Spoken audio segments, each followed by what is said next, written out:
En école d'ingénieur, les élèves vivent souvent leur scolarité comme une structure linéaire où se juxtaposent des enseignements. À Grenoble INP Felma, l'équipe pédagogique de la filière IFI, ingénierie physique pour la photonique et la microélectronique, a souhaité remédier à cela en développant une activité pédagogique innovante, les défis d'IFI.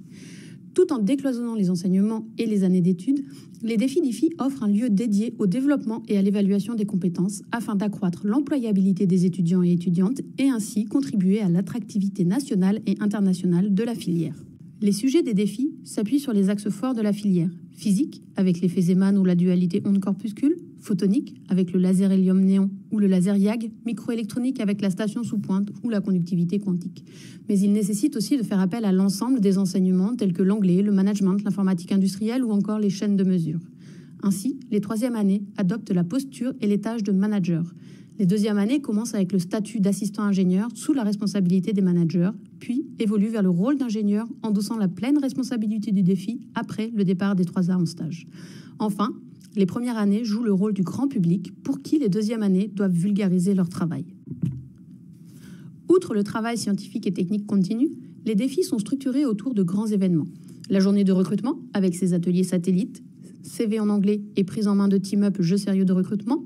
Écoutons les impressions au sortir de cette activité. On est en position de candidat, mais c'est pas non plus aussi sérieux qu'un vrai entretien d'embauche, donc on n'a pas la pression, on joue quand même le jeu.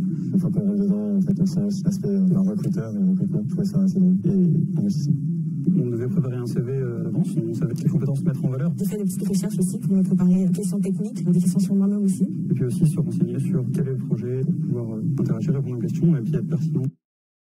C'était amusant d'être à la place du recruteur et de voir un peu tout ce qu'il ne faut pas faire quand on passe un entretien. Franchement, c'est vraiment intéressant d'être la personne de l'autre côté du tableau et de vraiment penser qu'est-ce qui passe et de quoi tu regardes la personne. Il y a des réponses et tu vois déjà qu'il y a peut-être une chose qui est au-dessous de la réponse. De mon côté, je trouvais que c'est aussi une expérience très intéressante et très riche pour penser à mes propres réponses quand je vais faire mon propre entretien pour les stages.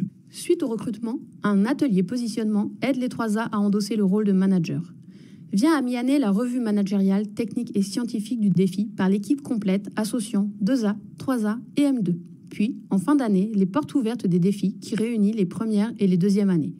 Les ateliers compétences forment un cycle complet et progressif de la 2A à la 3A, dont l'objectif est l'appropriation du référentiel et l'apprentissage à la rédaction de preuves de compétences. Lors du premier atelier, les deuxièmes années ébauchent une description orale de leurs preuves de compétences qu'ils rédigent ensuite et auto-analysent lors de l'atelier 2 pour proposer une carte mentale d'une bonne preuve de compétences qui les aidera dans leur nouvelle production. Sur le même principe, le troisième atelier offre une nouvelle progression aux troisième année avant l'évaluation finale. Mais revenons au défi en laissant le mot de la fin aux élèves. Autonomie, persévérance, Communication, travail d'équipe, rigueur, autonomie, collaboration, organisation, compétence, mise en application.